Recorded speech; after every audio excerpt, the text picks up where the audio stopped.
My names are Charles Ogbonna. I am a native of Basoba in Farati Ibeku of Umaya North Local Government, Abia State. Well, you call it champion, I don't know, but to the glory of God, I survived COVID-19. Well, first of all, I noticed I was having fever. I'm always conscious of my health. When I noticed I was having fever, I invited the lab at Miraculous Medical Center. So they came and took my sample. 2 days after, they said I had malaria and typhoid, and then the doctor started treating me malaria. He started by using chloroquine and other medicine that he prescribed.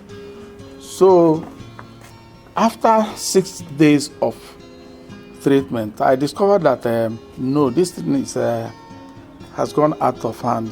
Can it still be malaria that usually I treat within a period of 3 days and it will go, but this one has persistently continued. So I called my son, who immediately called the CMD at the FMC. He sent somebody here, the member of the NCDC. They took a sample of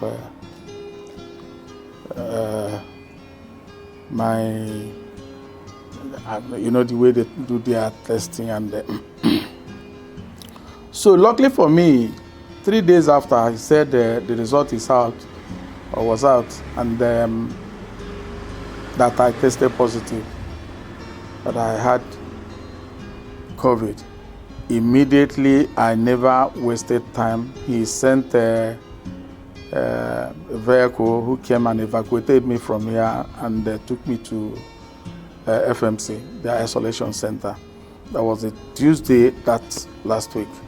So I was there, and they started bombarding me with drugs, morning, afternoon, and night. Morning, afternoon, and night.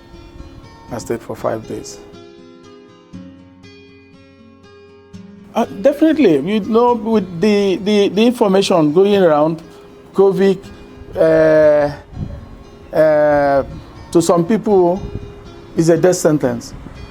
And I was afraid, understanding that since 2008, I've been diabetic patient, I've been hypertensive, and once you have this underlying ailments that you are likely to die. I was afraid I was going to die. And when I started recovering, I was even laughing. People would look at me, and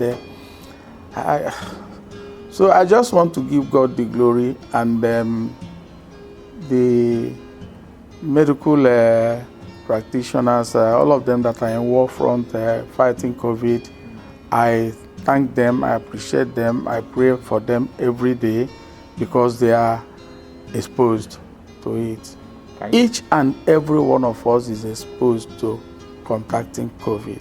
There is nobody that is immune, including the young ones. A young one that has immunity can contact COVID and pass it to his parents who don't have immunity. So what are we talking about? The thing is real. The thing is happening every day.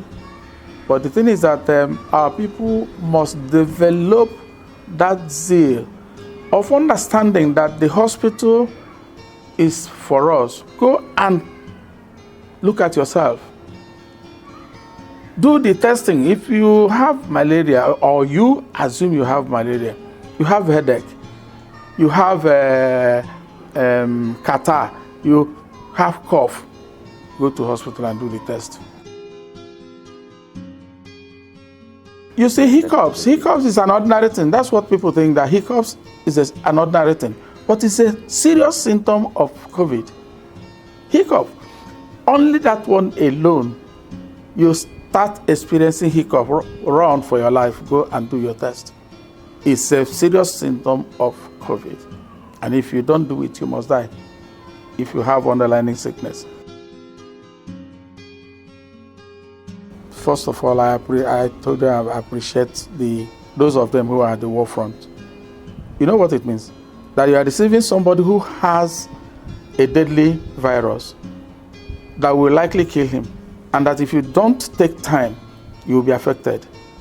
Somebody sacrificing his or her life, so many of them coming there to treat you, to handle you, console you, and tell you are not going to die. It's not a death sentence. And you'll be looking at their faces. You know? So you need to appreciate them. More so, those same people, they have families. You know? So I doff my heart for them. I pray for them every morning. I pray, I commit them into the hands of Almighty. That is the much I can do. The rest is left for government to understand that these people are there to sacrifice their life to help us. They also have a life to live. Okay, Chief, we still have this disbelief among Abians. Some are even saying that government is benefiting from COVID because of some financial benefit in their mind attached to COVID, and going about their daily activities without following the protocols.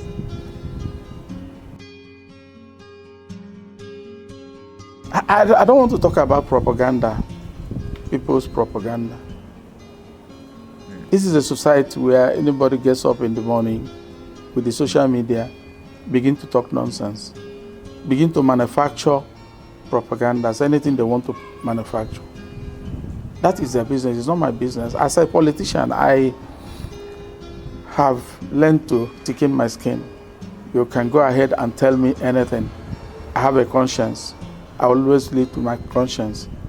I don't know what government is doing, but I confronted the Commissioner for Information. I pleaded with him. I told him, look, whatever the government is doing, you still have to do more. We cannot be mounting public address systems on vehicles and run around communities educating people to come and vote for us. Whereas now that it is necessary for you to mount public address systems on vehicles, to go to communities, go to village markets, educate people on the need to be very careful about COVID. Nobody is doing that. I think that is the only area I need government to do something.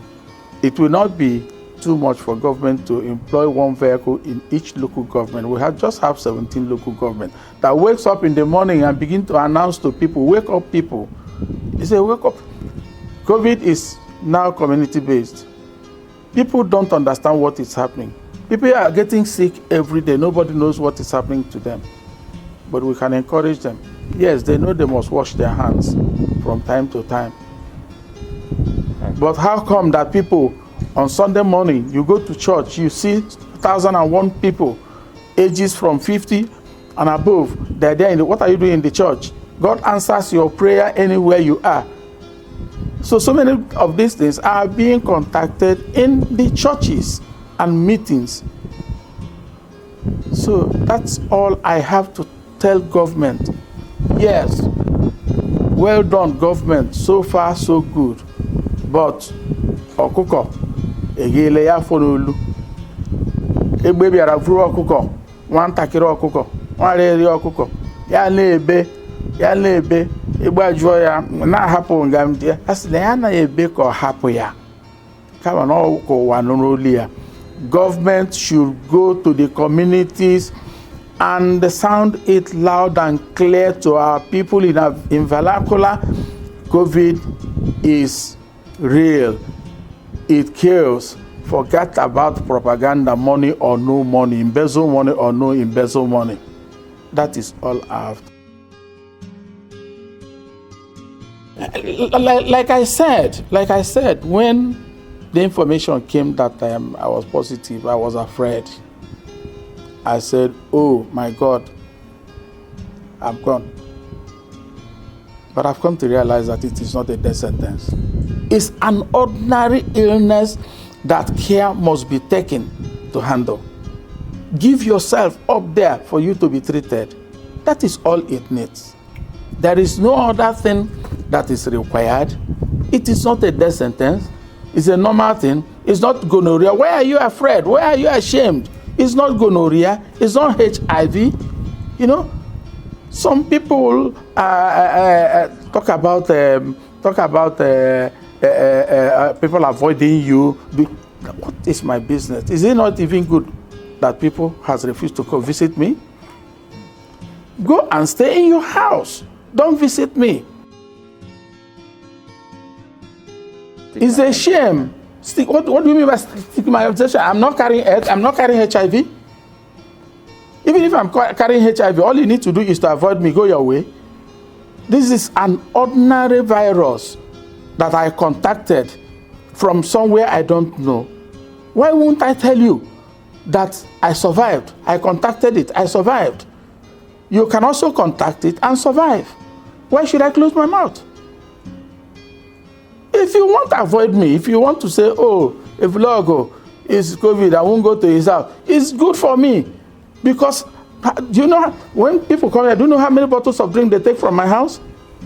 At a point, I used to have about 20 cartons of beer here.